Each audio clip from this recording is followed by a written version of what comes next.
अगर आप ऐसा सोचते हैं कि भारत के मंदिरों पर अत्याचार सिर्फ मुगल काल तक ही सीमित था, तो आपको आंखें खोलकर दुनिया देखने की जरूरत है। इस वीडियो में हाल के ही दिनों में भारत के मंदिरों पर हुए अत्याचार की कहानी आगे मैं बताने वाला हूं, जो ये साबित कर देगी कि सिर्फ मुगल काल खत्म हुआ है, लेकिन मुगल कालीन सोच अब भी उसी बदतर स्थिति में हमारे बीच मौजूद है।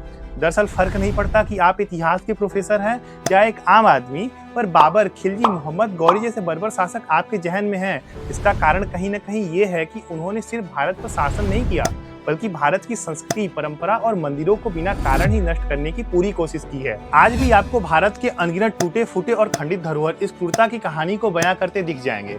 अभी हाल ही में एक वीडियो जो कि सोशल मीडिया में चर्चा में है कि बनारस के मणिकर्णिका घाट पर लगभग 200 साल से भी पुराने मंदिर को तोड़-फोड़ दिया गया है और इसकी वजह बताई गई है विकास।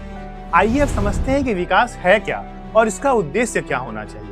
विकास उसका किया जा सकता है जिसमें बेहतर होने की संभावना हो, लेकिन भारत के मंदिर अपने विकसित होने का प्रमाण खुद ही देते हैं। बनारस के जिस मंदिर को सरकार ने विकास के नाम पर तोड़ दिया, उस मंदिर को अहिल्याबाई होलकर ने 1791 ईस्वी में बनवाया था। अहिल्याबाई होलकर ने ही बनारस के सुप्रसिद्ध विश्वनाथ मंदिर का भी निर्माण करवाया। इसके बाद इन्होंने ही 1791 में पूरे घाट का बड़े पैमाने पर पुनर्निर्माण करवाया, जिससे इसे वर्तमान स्वरूप मिला और घाट पर अपनी पहचान स्वरूप एक मंदिर का निर्माण करवाया, जिसमें स्वयं अहिल्याबाई होलकर भगवान शिव की पूजा करते हुए दिखाई देती थी।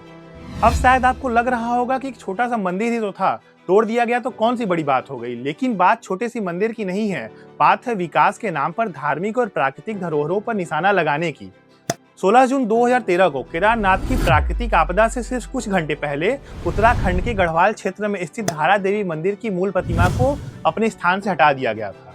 चेन्नई के वेदा विनायकर मंदिर, जिसका इतिहास 100 साल से पुराना था, अचानक एक रात उस मंदिर का नामो निशान मिटा दिया जाता है। अरावली को भी लेकर विवादित बयान हम सबके सामने आया, जिसके तहत माइनिंग करने वालों को अरावली पर खनन करने के लिए नए नियम बनाने की कोशिश की जा रही है।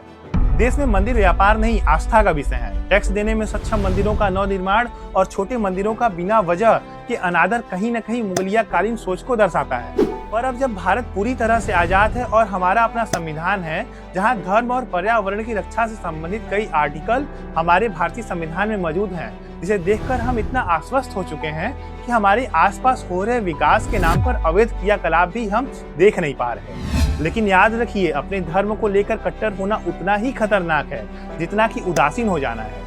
इससे बचने के लिए हमें अपनी सोच बदलनी होगी।